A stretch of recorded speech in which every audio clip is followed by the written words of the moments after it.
अस्हाबी कन्नुजूम, ये सितारे हैं मेरे सहाबा, किसी के पीछे चलोगे तो अल्लाह तुम्हें हिदायत अता करेगा। इनमें से एक सहाबी का तज़किरा, एक जलील क़द्र अमीन उम्मत, अस्साबिकून अल अव्वलून में से चमकते हुए सितारे हज़रत अबू उबैदा बिन जर्राह रदी अल्लाह ताला। हज़रत अबू उबैदा बिन जर्राह रदी अल्लाह ताला अन्हु उन कुरून ऊला के लोगों में से जिन्होंने बिल्कुल इब्तदा में हुजूर के दस्ते अक़दस पर कलमा पढ़ लिया था, बिल्कुल शुरू में दारे अरकम के दिनों में, शायद उससे भी कबल हज़रत सिद्दीक़ अकबर रदी अल्लाह ताला अन्हु की दावत पर ये मुसलमान हो गए। बिल्कुल शुरू के लोग हैं, वो जो 10 लोग जिन्हें हुजूर ने जन्नत की बिशारत दी, अशरा मुबशरा, उनमें नाम है हज़रत अबू उबैदा बिन जर्राह का।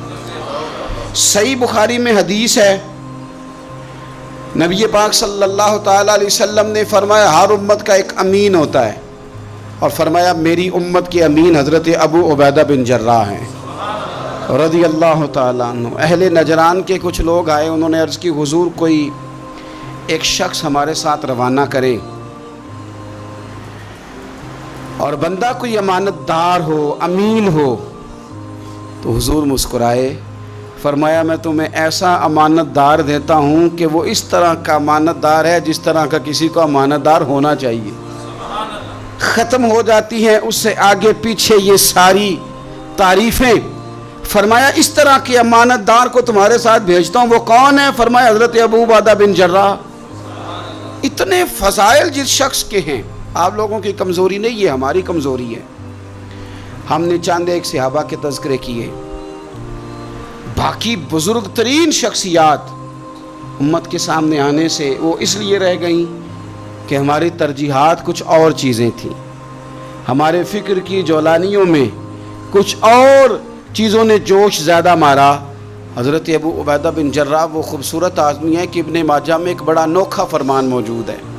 इब्ने माजा में हज़रत आयशा सिद्दीक़ा रदी अल्लाह ताला अन्हा से किसी ने पूछा कि नबी पाक सल्लल्लाहु ताला अलैहि वसल्लम को सबसे ज़्यादा महबूब कौन है, हुजूर को सबसे ज़्यादा प्यार किससे है? तो फरमाया सादी सी बात है, अबू बकर सिद्दीक़ से, उमर फ़ारूक से। उस शख्स ने कहा नहीं, मैं उनके बाद पूछना चाह रहा था। तो फरमाया ये भी बड़ी वाज़ेह बात है, उनके बाद मैंने हुजूर को जिनसे सबसे ज़्यादा प्यार करते देखा वो हज़रत अबू उबैदा बिन जर्राह हैं, सबसे ज़्यादा मैंने मोहब्बत करते देखा। और मुस्लिम शरीफ में ये हदीस आपको मिलेगी, हज़रत आयशा सिद्दीक़ा फरमाती हैं अगर हुजूर खुद अपने फरमान से खलीफा बनाते तो अपने बाद अबू बकर को बनाते, उनके बाद हज़रत उमर को बनाते, उनके बाद बनाते तो अबू उबैदा बिन जर्राह को बनाते। इतना बड़ा आदमी हज़रत अबू उबैदा बिन जर्राह रदी अल्लाह ताला, इतनी बड़ी शख्सियत। और पता है आपको इन पर सहाबा का एतमाद किस तरह का है? जब हुजूर अलैहिस्सलाम के विसाले ज़ाहिरी के बाद सहाबा बैठे ना, मीटिंग हो रही थी खलीफा बनाने के लिए, उम्मत का इजमा हो रहा था हज़रत सिद्दीक़ अकबर पर, तो एक दूसरे से ना पूछा जा रहा था कि आपकी नज़र में अगर बैत की जाए तो किसकी की जाए, आपकी नज़र में बैत की जाए तो किसकी की जाए, आपकी नज़र में अगर अमीर मुकर्रर किया जाए तो किसे किया जाए, आपकी नज़र में खलीफा किसको होना चाहिए? तो उम्मत का इजमा जनाब सिद्दीक़ अकबर की तरफ था। तो हज़रत सिद्दीक़ अकबर से पूछा गया आप बताइए अगर आप बैत करेंगे तो किसकी करेंगे? तो हज़रत सिद्दीक़ अकबर ने कहा 2 लोगों की, अगर हज़रत उमर को आगे लगाओगे तो फिर भी मैं बैत कर लूँगा, और अगर अबू उबैदा बिन जर्राह को आगे लगाओगे तो मैं फिर भी बैत कर लूँगा। मैं इन दोनों की बैत करने को तैयार हूँ। यार इतना बड़ा आदमी, कितनी को किताबें लिखी जानी चाहिए थी, कितने को दिन मनाने जाने चाहिए थे, कितने को उनके नाम हमें खुतबे करने चाहिए थे, कितने को तज़कार इन हस्तियों के होने चाहिए। हज़रत उमर फ़ारूक रदी अल्लाह ताला अन्हु का विसाल हो रहा है, चूँकि जनाब अबू उबैदा बिन जर्राह रदी अल्लाह ताला अन्हु पहले विसाल फरमा गए थे, तो जनाब उमर फ़ारूक रदी अल्लाह ताला अन्हु का विसाल हो रहा है। किसी ने कहा किसी को खलीफा नामजद कर दें, फरमाया 6 लोगों की मैंने कमेटी बना लिया, किसी को बना लेना। हाँ, अगर आज अबू उबैदा बिन जर्राह होते तो फिर मैं कमेटी ना बनाता, फिर मैं उनको अमीर बनाता।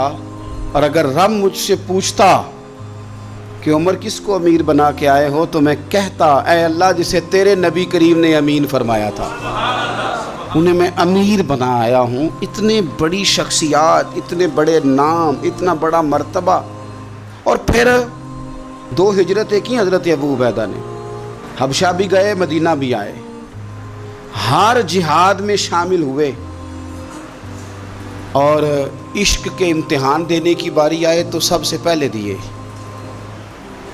زرہ کی 2 کڑیاں ٹوٹ کے احد کے میدان میں حضور کے رخساروں میں پیوست ہو گئی تھی، دوڑ کے آئے حضرت ابو عبیدہ اور ایک کڑی اتاری، اپنے دانت سے زور سے کھینچی تو ایک دانت ٹوٹ گیا، پھر دوسری کڑی زور سے نکالی حضور کے رخسار نور سے تو دوسرا دانت ٹوٹ گیا، لیکن حضور کی تکلیف برداشت نہیں کر سکے۔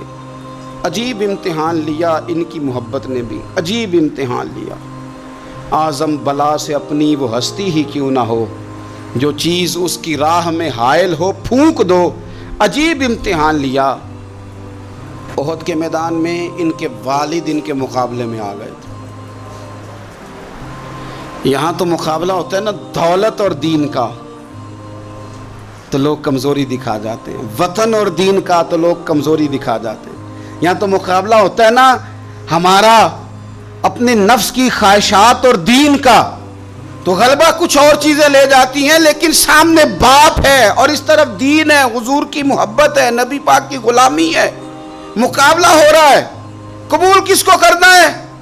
تو حضرت ابو عبیدہ نے پھر فیصلہ کیا، میدان احد میں تلوار اٹھائی اور باپ کی گردن کاٹ کے پھینک کے لوگوں کو بتایا کہ کائنات میں ہم سب سے بڑھ کے پیار کرتے ہیں تو مدینے والے محبوب سے کرتے ہیں۔ اتار دی گردن باپ کی۔ حضرت ابو عبیدہ بن جراح رضی اللہ تعالیٰ عنہ نے اس طرح قربانیاں پیش کیں۔ میدان کے آدمی تھے، میدان میں رہے، ساری زندگی میدان میں رہے، لشکروں کی قیادت کی ساری زندگی۔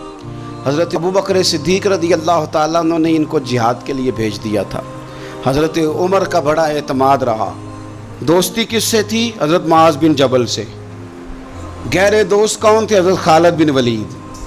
ان لوگوں سے گہری دوستی تھی۔ سادہ بود و باشت، سادہ کھانا، سادہ اٹھنا بیٹھنا، سادہ مزاج۔ حضرت عمر فاروق رضی اللہ تعالیٰ عنہ ملک شام گئے، یہ بھی ملک شام میں تھے۔ جناب عمر فاروق کے مزاج میں جلال تھا۔ آپ نے کچھ لوگوں کو دیکھا جنہوں نے زرق برق لباس پہن لیے، بڑے بڑے عالی شان بنگلے بنا لیے، بڑے بڑے گھروں میں رہنے لگے۔ تو حضرت عمر کو اتنا جلال آیا کہ زمین پر اتر کے نا سنگریزے اٹھا کے تو لوگوں کو مارتے تھے۔ فرماتے تھے اتنی جلدی حضور کی تعلیم بھول گئے اور تم نے اجمیوں کے طریقے اپنا لیے۔ اتنی تکلیف کے ساتھ حضرت عمر گفتگو کرتے، لیکن حضرت ابو عبیدہ سے ملتے تو فرماتے یار تھوڑی روٹی بھی کھایا کر، کبھی تم بھی کپڑے بدل لیا کر۔ اتنا فقر، اتنی سادگی۔ اولین لوگوں میں سے جن کے لیے لوگ مسلمانوں کا امیر المومنین بنانے کی باتیں کر رہے ہیں، حضرت عمر ملنے گئے تو کسی چٹائی کے ٹکڑے کی تہ 2-3 لگا کے گھوڑے پہ اس کو رکھ لیا جاتا تھا سواری کرنے کے لیے تاکہ پسینہ نہ آئے۔ اسی کو اتار کے نا تو سرہانہ بنا کے بیٹھے لیٹے ہوئے زمین پہ۔ حضرت عمر ملنے گئے تو حضرت عمر فاروق رضی اللہ تعالیٰ عنہ کو بھی اپنے ساتھ زمین پہ بٹھا لیا۔ تو حضرت عمر فرمانے لگے میں نے تو روٹی کھانی ہے تجھ سے، دوست ہے میرا، کھانا کھلا۔ تو کھانے لگے کھلاتے ہیں نا، کھلانا کیوں نہیں؟ یہ بھی لوگ تھے، اسی دھرتی پہ رہتے تھے۔ ان لوگوں کو نا کسی چیز نے اپنے قبضے میں نہیں لیا، نہ عورتوں کی باتیں انہیں بہلا سکیں، نہ بچوں کی خواہشات کے ہتھے چڑھے، نہ زمانے کی تیز دوڑ میں شامل ہوئے، نہ کسی کہانی کا حصہ بنے، نہ لوگوں کی یہ باتیں کہ دور بدل گیا، کوئی چیز ہیوی نہیں ہوئی، اس لیے کہ انہوں نے فقیری مدینے والے محبوب سے سیکھی تھی۔ فقر میرے نبی کریم علیہ السلام سے سیکھا تھا۔ فقر تازہ تھا، ذہن وسیع تھا۔ حضرت سیدنا عمر نے کہا روٹی کھانی ہے تو تھیلے میں ہاتھ ڈالا، 2 خشک ٹکڑے روٹی کے نکالے اور فرمایا کھا لے۔ تو حضرت عمر نے پکڑ کے منہ میں رکھے، چبائے اور جناب عمر رو پڑے۔ فرمانے لگے ہر بندے کو دنیا نے اپنے قبضے میں کر لیا ہے، لیکن ابو عبیدہ تو آج بھی بچا ہوا ہے۔ दुनिया तुझे अपने जाल में फंसा नहीं सकी, तू काबू नहीं आया, तो आज भी अपनी जगह पे कायम है, तू वहीं खड़ा है जहां मदीने वाले महबूब ने हमें खड़ा किया, तू वहीं खड़ा है यार। इतने हसीन आदमी, इतना बड़ा नाम, इतना बड़ा कद, इतना बड़ा किरदार, इतना बड़ा हुस्न, हजारों की फौज के सिपा सालार हैं। अगर मैं कह दूं चीफ ऑफ आर्मी स्टाफ हैं, मेरा ख्याल है मेरी बात गलत ना होगी। इतनी बड़ी फौज के सिपा सालार, और उस फौज के सिपा सालार जिसमें कई दफ़ा सिपाही बन के हज़रत खालिद बिन वलीद भी लड़ाई कर रहे हैं, इतनी बड़ी फौज को कमान करते हैं। लिबास वही सादा, ग़िज़ा वही सादा, अंदाज वही। रूमी बहुत बड़ी ताकत समझते थे अपने आप को। जनाब उमर के ज़माने में उनके खिलाफ लश्कर कुशी हुई। अमीर कौन है? हज़रत अबू उबैदा। हाथ में तलवार पकड़ी, घोड़े पे बैठे चले गए, मुहासरा कर लिया रूमियों का, घेर लिया। अब रूमियों ने कुछ थोड़ी सी मुज़ाहमत करने की कोशिश की, बाहर आए, लेकिन कुछ भी ना हो सका, मुंह की खा के वापस अंदर चले गए। कई दिनों से हज़रत अबू उबैदा की फ़ौज ने मुहासरा किया हुआ है। जब तंग आ गए तो पैगाम भेजा कि हम सुलह करना चाहते हैं। फरमाया सुलह तो मुसलमानों का पसंदीदा काम है, आ जाओ। उन्होंने कहा जी हम जजिया दे देंगे, हम किसी तरीके मुसलमानों के इताअत में आ जाएंगे, आप हमसे बात करें। फरमाया भेजो। उनका सिपा सालार आया। उन्होंने रोब डालने के लिए ना मुसलमानों पे सिपा सालार को बड़े कीमती कपड़े पहनाए, जर्क बर्क लिबास, आलीशान पोशाकें, 5-7 लोग साथ, ये लोगों का तरीका होता है। वो प्रेशर डालने के लिए लोग किराए का मकान भी खरीद लेते हैं, किराए की कार भी हासिल कर लेते हैं, लोगों के बर्तन भी इस्तेमाल कर लेते हैं, किसी के घर से फर्नीचर भी मंगवा लेते हैं। तो आपने ना वो जर्क बर्क लिबास पहने हुए उन लोगों को आते देखा।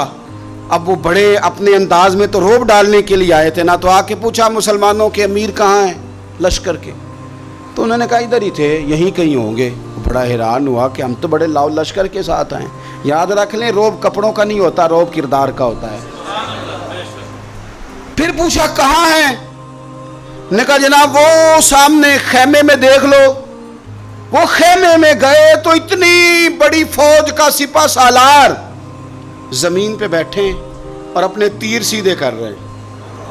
अब वो बड़े जर्क बर्क लिबास में, कहने लगा अबू उबैदा बिन जर्राह आप हैं? फरमाया मैं ही हूँ। कहा मिलना था? फरमाया आ जाओ। कहने लगा आप तो ज़मीन पे बैठे हैं। तो आप फरमाने लगे हमारे बुजुर्ग ज़मीन पे ही चलते थे, ज़मीन पे ही बैठते थे, ज़मीन पे ही खाते थे, नींद आती थी तो ज़मीन पे ही सो जाते थे। वो हैरानगी से कहने लगा आप इतने बड़े सिपा सालार होके इस तरह रहते हैं? फरमाने लगे मेरी ज़रूरियात सारी पूरी होती हैं, फिर भी कभी कोई मुश्किल बन जाए तो मैं थोड़ा सा कर्जा ले लेता हूँ हज़रत मुआज़ बिन जबल से, उनको मुश्किल आ जाए तो मुझसे ले लेते हैं। तो बिल्कुल सही गुजारा हो रहा है कि इस तरह क्यों बैठे हैं, ये क्या बात हुई? हमारे यहाँ लोगों का रोना धोना नहीं, रोज़ मकान कोई नहीं तो रो पड़े, बच्चे की शादी करानी है तो रो पड़े, ओहो जी क्या बताएं गरीबी बढ़ी है तो रो पड़े। ज़मीन पे बैठे हैं, ज़मीन पे बैठ के खुश्क टुकड़े खा रहे हैं, पर कह रहे हैं बड़े मुतमईन है यार, क्या हुआ, कोई ऐसा मसला नहीं। अगर कभी मुश्किल आ जाए तो मेरे दोस्त है हज़रत मुआज़ बिन जबल, थोड़ा कर्जा ले लेता हूँ, उनको ज़रूरत पड़े तो मुझसे ले लेते हैं।